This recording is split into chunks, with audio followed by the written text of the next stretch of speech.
Get on board. The train's about to leave the station. The Electric Scooter Podcast. Woo! Everybody now. Get with it. It's coming at you. A new episode. The Electric Scooter Podcast. It's electric. It's electric. Yeah, you know you want it. Listen. Put it in your ear. Huh. Put episode 14 in your ear. We had so much fun last time talking to Zero to Epic on location.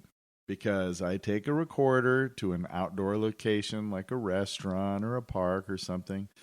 And yeah, you can hear the birds twittering and you can hear the snails crawling and lawnmowers firing up. When we were at Miramar Reservoir, we're right next to a military base, so you could hear jet fighters taking off. It was a little bit noisy, but hey, it's just ambiance. So this time we went to Miramar Reservoir in San Diego with the Neutron Man. Put it in your ear. On location. Take a listen. It's your host, Dagwood Streets, live from the Miramar Reservoir in San Diego. If you remember a couple episodes back, we interviewed a man named the Neutron Man, and we're back. Last when we talked to the Neutron Man, he had ridden scooters once before in the city of Las Vegas at some local parks that were frankly awesome. It was just fun and a good time. And I want to set the stage before we start our conversation with reminding you that this is a man who hang glides, paraglides, does long-distance cycling, hiking. He travels the world, skin dives with sharks, surfs. I could go on, but I think you get the idea.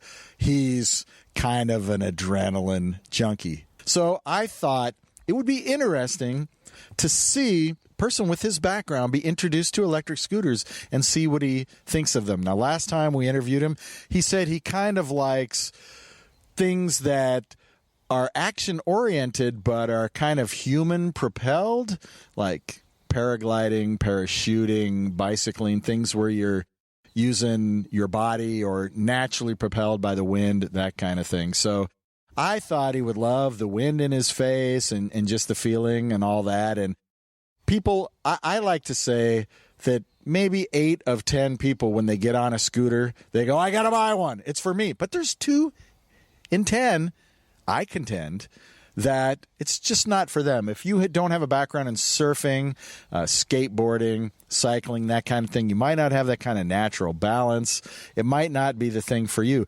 But what I find fascinating is that the Neutron Man came out and met me at the Miramar Reservoir in San Diego, which I'm telling you is idyllic. I'm going to make a YouTube video. You'll be able to see it. The weather is upper 60s, light breeze. The water's blue.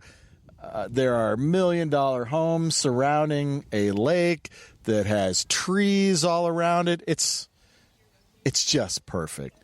So now what I would like scooter heads, listeners, to find out is what his opinions are after riding 2 electric scooters. One is an upper level cheap scooter or a lower level middle scooter. When I bought it at the time, I would have considered it a mid-level scooter. It can be $700 if you buy the upgraded battery. It's $800, and that is the Fluid Freeride Horizon. It has a solid rear wheel, a pneumatic front tire, which everyone knows I prefer, and it has the QS S4 finger-style throttle. It weighs about 40 pounds or so, give or take a little. I have a couple accessories added to it. And he also rode the Wolf Warrior. People say don't ride the Wolf Warrior. It shouldn't be your first scooter. It's going to rip your arms out of the sockets. Hey, you know what? There's a thing called P settings. The P stands for programs. And you can go into the program and you can lower the torque. You can do a lot of things that alter the speed and torque, the high end miles per hour and all that kind of thing through the program settings. And we did that. And he started out in eco mode. If you just do these two things, single motor, eco mode, I think you're pretty safe. If your arms get ripped out of the sockets, you've got some baby doll arms. That's all I'm saying. You're a fragile human being, okay? I would contend that the being higher off the ground and hydraulic brakes and all that stuff are actually safer for you. But everyone is entitled to their own opinion. For now, let's turn towards the Neutron Man. If you scooterheads recall, episode 9, where I interviewed him after he had come to Las Vegas and tried scootering for the first time. An admitted adrenaline junkie, you would think that maybe the thrill of two wheels going at speed while you're standing up would be something that would appeal to him, but you never know. So the social experiment is to bring two very different scooters, different styles of scooters, different posture, riding posture, everything very much different. And in an idyllic setting, just let him go and see what he prefers. Does he want to buy a scooter? Which one would he buy? What would he lean towards? Anyway, let's get to the Neutron Man. Neutron Man, what's happening, bro? How you doing today? I'm doing great. How are you doing? Beautiful day out here. Are you loving this day? It's a gorgeous day. Perfect. Not only is it gorgeous and perfect, but it's so awesome to see you again because you're a special human being. I like spending time with you. You're honestly one of my favorite people. Oh, back at you. So want to talk a little bit about what we did today, what your opinions are, comparing the two different PEVs, how you felt about them? Sure. So last time I rode scooters, this is the second time I've ridden scooters, and it was about over a year ago. It was February of 2020 out in Vegas. And that day, the first scooter I rode was like a beginner model. It was like a $200 scooter, I think you said. It was the GoTrax XL, which could be purchased on Amazon for $250. And I'm not dissing it. For a budget level entry, it is what it is. And it was great because I learned how to maneuver. I got so I could do fairly tight 360s, learned how to turn, get on, get off, get started. And then when I started riding the Fluid, the mid-level, the Fluid Horizon, the mid-level scooter, at that time, it felt like, wow, this is light years ahead of that thing I started out on, and I didn't want to ride the other one anymore. So fast forward a year, and here we are today at beautiful Miramar Reservoir. Perfect day for scootering. Sun's coming out, mid-60s, and I was excited to go scootering in this location. Nice, fairly smooth path that runs about 4 miles around the reservoir. And I started out on the Fluid Horizon, and right away, within just 30 seconds of riding it, I felt comfortable again. It felt just like it did. Everything was intuitive, and I was really comfortable. So we took off and probably reaching top speeds of about 20 on that. And there's some fairly sharp turns in here, maybe not quite 180s, but fairly tight radius turns. There's a couple 180. I mean, there's a couple hairpin turns. Actually, there is. And so I was slowing down for those, but by and by I felt pretty comfortable and was going through those with no problem. I was able to turn around easily on the path without dismounting. And then about halfway around the reservoir, it was suggested that I should ride the Wolf Warrior. And I have to admit, I was a little bit apprehensive because even though I do wild things, I'm a cautious person when I'm learning new things because I want to feel it organically before I start pushing the envelope. So, not being one to shy away from things, I said, okay, but with the caveat that I want to start in eco mode, single engine. That had already been explained to me. Dagwood had already explained all that to me, so I just made sure that I understood how the controls work. There's 2 brakes on that scooter versus 1 on the Fluid Horizon, and it was suggested not to use the front brake, which I never did. I just, it's on the throttle side, didn't put my hand anywhere near it. And so I proceeded to test out the Wolf Warrior. So my very first impression was that it's a little bit different feel when you take off. It sits higher, and so your body's in a slightly different position. And at this stage of life, I'm not as flexible, so that felt different right away. And Can we elaborate for just a second on why using only the rear brake? Well, I think it's because, especially if you brake going into a turn, you're going to go down, and I know this from my previous minimal experience, that if you're not positioned right and you hit that front brake, it's going to pitch you forward. It's immediate. You're going it's immediate to the ground. And you can feel that you have to be leaning back when you stop. Even just using the rear brake, you feel everything shift instantly forward. So you've got to be prepared for that. And it's the same on a bicycle. If you hit the front brake too hard, you can go over the handlebars. Or a motorcycle. I tell beginners, and you're definitely not a beginner, but you're a beginner to scooters, if you are doing low-speed maneuvering that involves any kind of a turn, just use your rear brake. As you get more experienced, you'll be able to feather your front brake before going into turns and even in turns. But if you are giving somebody a Wolf Warrior for the first time and just say, "Hey, buddy, here you go, have a good time," you're doing them a disservice. So I recommend, if you're riding the Wolf Warrior for the first time, that goes for powerful motorcycles too. If you are going to be doing low-speed maneuvering that involves any turning, just stay off of the front brake initially. Rely on your rear brake. Yeah, and that feels intuitive. You feel that right away when you get on. So my initial impression of the takeoff in Eco mode, single engine, was it was dramatically more powerful than the Fluid Horizon. And my first start was a little bit shaky. And I realized right away that you've got to be ready to go. You've got to be ready to get your feet up there and find your balance point and take off.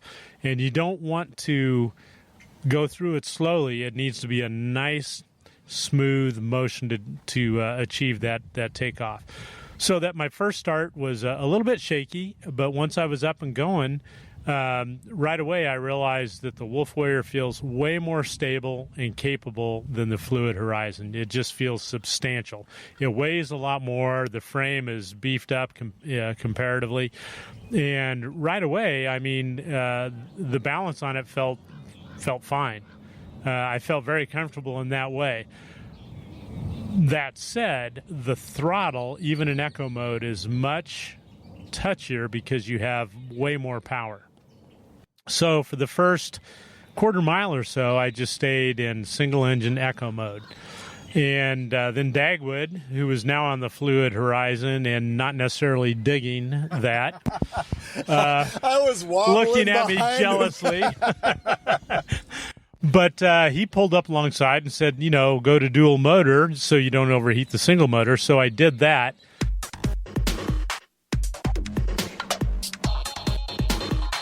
The Electric Scooter Podcast. The only podcast scientifically proven to make you smarter, better looking, a better dancer, and extremely attractive. Don't argue with science. Let me jump in here again. If you're doing long distance, and you have a dual motor scooter, use dual motor for long distance. So if you want to go single motor, like you're going to be doing a little bit of off-road or this or that, whatever it happens to be, use your dual motors to get to your destination. So a 101-pound vehicle, I've got tools and all kinds of different contraptions hanging off of it. You're dragging that around on one motor, you're going to overheat that motor. So go ahead, go in dual motor. And then with my thumb, I'm on and off, dual, single, all the time, looking at the gravel, how sandy is the road, all those different kind of things, because you don't want to break traction on your front tire. If you break traction on your rear tire, that's okay, because human beings, for whatever reason, intuitively take that back foot and you can slide. That's why you see people doing rooster tails, in boats and on surfboards and skateboards and things like that. Something about our balance allows for that. But when you break traction on your front tire, that's a very bad thing. So go ahead and dual motor to get to your destination, long distances, and then you can flip in and out of single motor. So that's why I asked Neutron to start out in, well, he did start out in single motor just to be safe, because it isn't as dramatically powerful. So when I did switch to dual motor, you've got twice the power just instantly, and that was a dramatic upgrade to what I had experienced up to that point. And it was exhilarating, but also in the back of my mind, I was like, okay, now you're going a lot faster. Everything's going to come at you quicker. And there were a lot of people on bikes, people walking, people jogging out here. So I didn't want to make anybody uneasy, and I wanted to make sure that I was under control. And as we came around one of those turns, if I had to stop quickly, I wanted to be under control. So I stayed in dual motor the rest of the day on the Wolf Warrior, but I never went to turbo mode. I stayed in Echo, and I would imagine the fastest I got going was probably 35. I estimate you were about 35, but why didn't you go into turbo mode, Neutron? Well, for me, I didn't feel like today that I needed to do that, and I've never been a speed guy. I don't seek out that high-end speed in anything I do. And so I was very comfortable and very happy just staying in dual engine Echo mode. And that, the power compared to the other scooter was amazing. I was just, you touch that throttle and you just zoom away. The acceleration was really great. And, I don't have guns, but I also don't have chicken wings. But I never felt in that configuration that I was going to rip my arms off. I felt totally anchored to the scooter. I felt in control. I kept both hands on the. But the torque is still strong. The right? torque is even very strong. Even in Echo mode. Even in Echo mode, there is just more torque than I ever came close to using. I never reached top speed, and I tried to be as gentle on the throttle on my takeoffs as I could be. I wanted them to be smooth and controlled. So would you say that between Eco mode and dual motor mode, that the most dramatic effect is dual motor as opposed to... Oh, you never tried turbo mode? I never tried turbo. Okay, let me just say this. That was a bad question. I'm a terrible host, okay? Let me tell you this, scooter heads who haven't ridden the Wolf Warrior. The effect of clicking into dual motor is a much more impactful, dramatic effect than Eco mode. You feel it beneath your feet. The minute you shift to dual motor, and especially on the takeoffs, you feel it beneath your feet. You feel it. I can't describe it any other way. You feel that surge through your feet into your skeleton. You know it's there. And it is pretty cool to feel that. But it might be a good idea to, when you first start out in Eco mode, and then when you get going, switch it into dual motor. And the sad thing about the Wolf Warrior 11 Plus, thank you to the YouTube person who pointed me out. I did a YouTube video where I said I didn't know what the difference was between the two. And to be clear, the differences between the Wolf Warrior version 11 and Wolf Warrior version 11 Plus. He said it had to do with the battery And also these buttons on the Wolf Warrior 11, they're big. They look like Fred Flintstone carved them or something. One of them's orange, one of them's like a yellow. They look like they were on Apollo 13, you know, when they're in space, those buttons they push. Right. And, you know, it's just, it says eco and it says turbo or whatever, but you can tell when they're pressed in. So now they look cooler, but it's a downgrade because you don't know. You just have to remember when you shut down the Wolf Warrior, when you're done riding, put it in eco mode and put it in single motor mode so that when you take off the next time, it won't be, you know, such a torquey start. Mm-hmm. Right. Yeah, and that with the dual motor, that's a great way to say it. It is a torquey start. You got to be prepared for that. You're going to get up and be moving like instantly. It's like there's hardly, on the Fluid Horizon, there's a hesitation. You push a little bit with your foot and pull the throttle back, and you can mash the throttle pretty good on the Fluid Horizon, and it's not going to jerk you. I wasn't coming anywhere close to mashing the throttle on the Wolf Warrior, and you better be hanging on. So if you were going to, we'll talk about later whether you got the scooter bite. You got the bug, it bit you, and you're gonna go ahead and buy a scooter or not. But if it was your money, would you buy the Fluid Freeride Horizon or the Wolf Warrior? And what would you recommend, having ridden them both in, come on, idyllic circumstances? I can't imagine a better way to test out two scooters. Which one would you recommend to first-time buyers? So knowing what I know now, I would buy the Wolf Warrior because you're not going to be happy on the Fluid Horizon for a long period of time. For a while, though, you will. For a while, but not over the long term. If you're going to become a scooter rider, if you're a scooter head, you already know this already.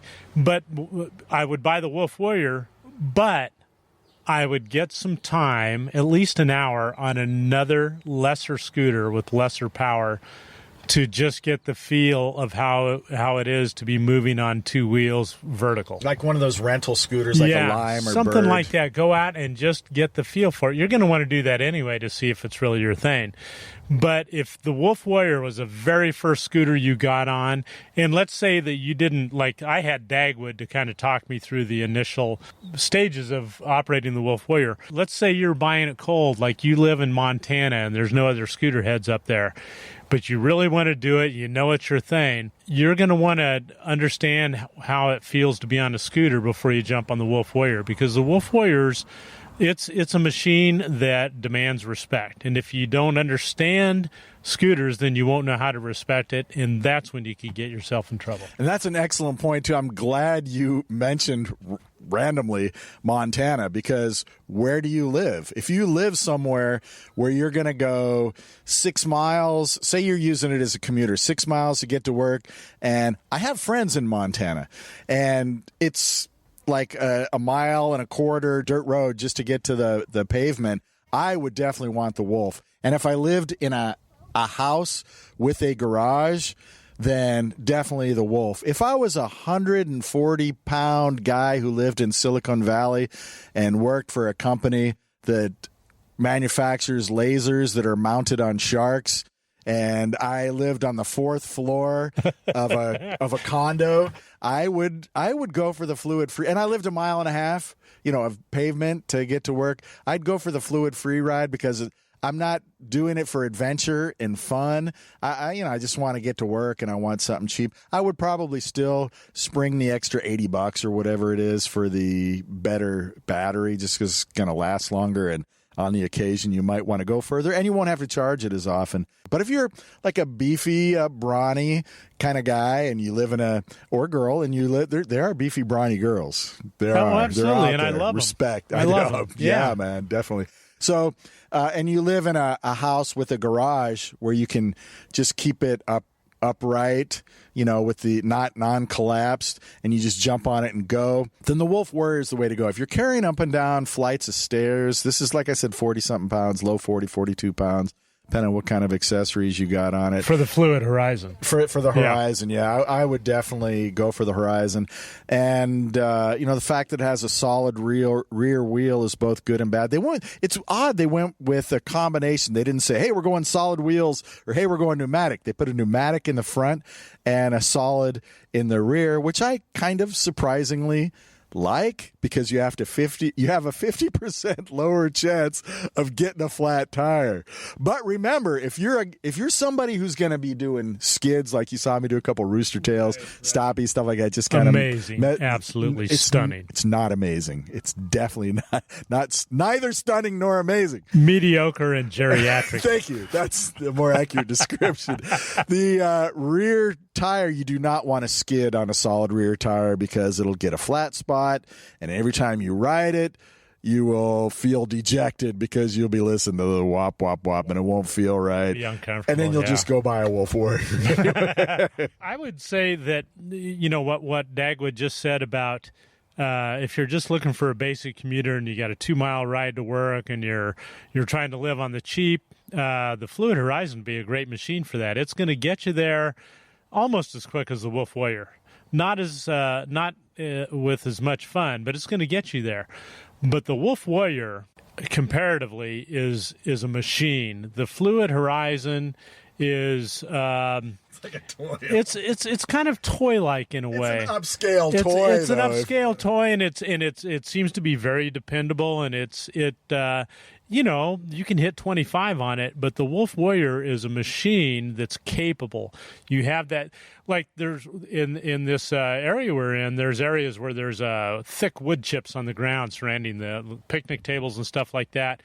And after we did our first loop, I rode the Wolf Warrior through those chips, and I didn't even hesitate. I knew that the Wolf Warrior would just go right through it. Just goes. When we were leaving for the second loop and I was back on the Fluid Horizon, Dagwood cut across the wood chips. I didn't, because intuitively I didn't want to put those wheels and that lighter frame on the wood chips. I said that's a formula for disaster. I could spill real easy if I turn the wheel a little bit. Wolf Warrior, no hesitation, but the Fluid, I'm not doing that. Would you say that the Wolf Warrior is to the Horizon what the Horizon is to the GoTrax?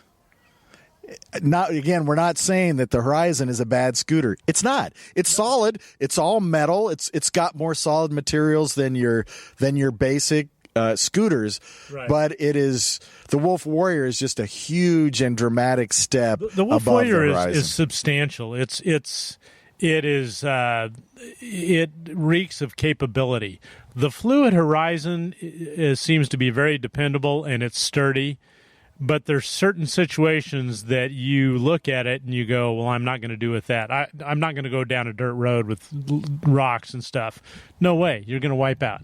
I do. If it's very firmly packed and it's kind of gravelly and stuff like that, I would totally go on the Horizon, but I wouldn't do the off-road adventures that I do on the Wolf Warrior. And the Wolf Warrior, again, don't think you're going to buy it, and just because you have the knobby tires, you can do what a motocross motorcycle can do. Because you can't. No. A 12-year-old will scream over your head off of a hill, crossing it up, while you're negotiating rocks the size of an apple. Right. Okay? It's not an off-road vehicle. It is an on-road vehicle that is way more capable off-road. For short stretches, you can do that. I totally do that. You can navigate that, and you can survive it, and it is very doable with the understanding you just slow down and take your time. I wouldn't do that on the Fluid, though.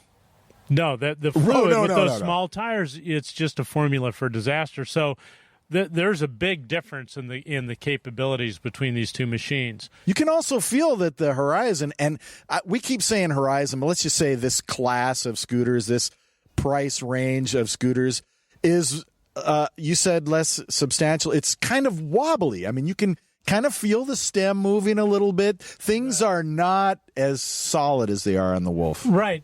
And you do feel that. And, I don't want anybody to think I'm an expert on this, even though I'm talking. That's the whole idea of the interview. Is you're a second-time scooter rider. Exactly. I'm a novice at best, and I just have to say that the difference today, riding both machines on the same terrain it is literally night and day. There is no comparison as far as the feel and the capabilities.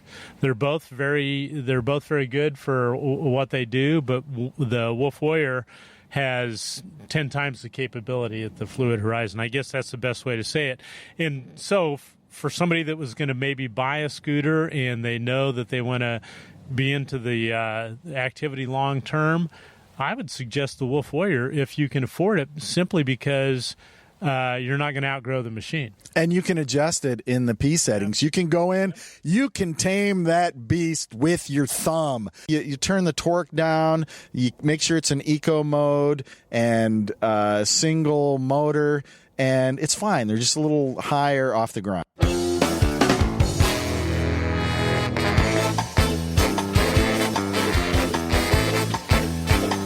Time to scooter.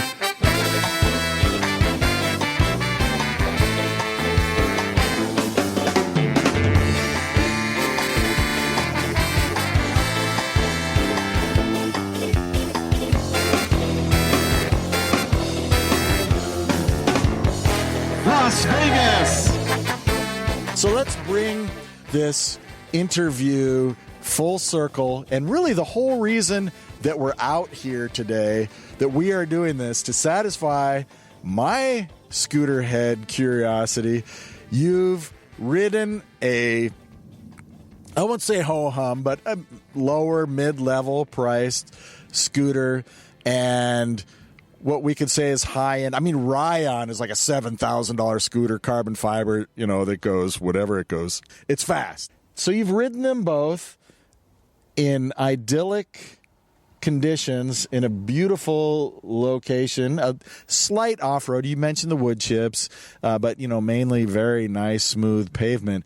So the whole reason that I did, other than just hanging out with you, which is always fun, is, did you get the scooter bug? Are you gonna now go, oh my God, I'm gonna start researching, I gotta have a scooter, this is amazing, this is something I am going to pursue from now on?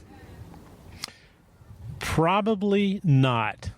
And that's not because I don't enjoy riding scooters, but there are other pursuits that if I'm going to spend that. Now, I will say this. If I was going to get a scooter, I would probably get something like the Fluid Horizon, and it would just be to... Really? You wouldn't get even though you recommend first-time buyers get a Wolf? Yes, because for what I would use it for, the Wolf Warrior would be underutilized. I would use it to run to the mile and a half to the nearest grocery store to get a carton of eggs, something like that. But you still would want something high end. You'd want something higher end than the Horizon, right? You like nice things, don't you? Don't you like to, go step in at a little higher level? I like to step in at a higher level if that's something I'm going to be using pretty hardcore.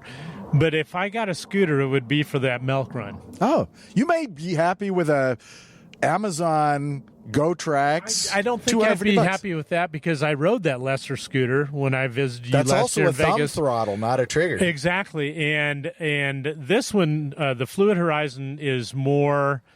That suits what I would be looking for if I was going to get a scooter. The Wolf Warrior is a machine that begs to be used, and I probably wouldn't be using it.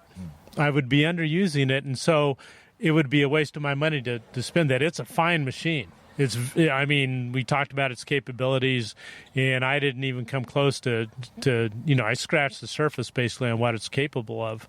I do feel that if I had the Wolf Warrior for a week and I rode it every day, I would feel really comfortable on it. I didn't feel uncomfortable today, but I was concentrating the whole time to make sure I didn't get myself into a predicament. And I think that's something that anybody that might listen to this podcast should consider before they buy a Wolf Warrior. Anybody who jumps on a Wolf Warrior for the first time, have somebody with you who knows how to make the adjustments. Absolutely. If you have somebody that I would consider Dagwood an expert, and he was a great coach today, just talking me through everything before I got on it, and then once I was on it, riding alongside and pointing things out to me, and I didn't have any issues. I really did not have any issues. There was nothing that happened that terrified me. But you're not going to run out and buy a scooter now? Probably not. Because it's not. How about just for those little milk runs? You do live in a condo. You live in a really hipster, cool kind of part of bohemian San Diego. Right. And, I could understand maybe not riding a scooter because there's so many people coming and going. But would you prefer walking to the store? Well, rather I than... walk, or I've got a bike. I'll ride my bike sometimes.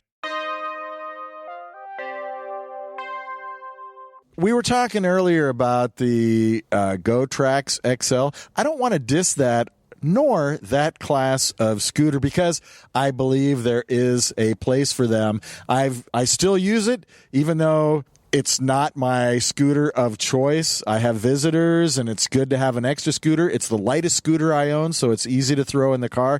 But I do want to point out two things about that particular scooter that I do not like. One is the thumb throttle. If you go over a bump, it's hard to keep your hand steady enough that you don't slap the throttle and it jerks you forward. Now, the Inokim OXO or OXO, as we spoke to Paul Somerville, who really analyzed it, it has software that will correct, this person, the rider, the scooter had popped it, so I'm going to ease off so you don't bolt forward. The other thing I truly despise about the GoTrax XL is the cruise control. Now, on a lot of scooters, you can go in the P settings and you can adjust the cruise control or you can turn it off. But the GoTrax XL has this automatic cruise control to where if you stay at a speed for, I don't know what the amount of time is. Remember that. Yeah, 8-10 seconds or something. It just locks in. So you let off of the throttle thinking you're going to cruise or coast to a stop or go around a corner. And that thing keeps going. That could slam you into a wall or something potentially. Hate it. If you're going to do that on a scooter, if you're an engineer, at least make a P setting that you could turn it off. Yeah. It's ridiculous. That to me seems like a design error almost. That's just a safety thing. So don't let me. Yeah. There are good things and bad things about all scooters. Bottom line is do your research. Neutron, I'm a bit, I got to say, I was hoping that you were going to say, I got the scooter bug. I'm buying a scooter. I love scooters. They're the best thing I've ever done in my life.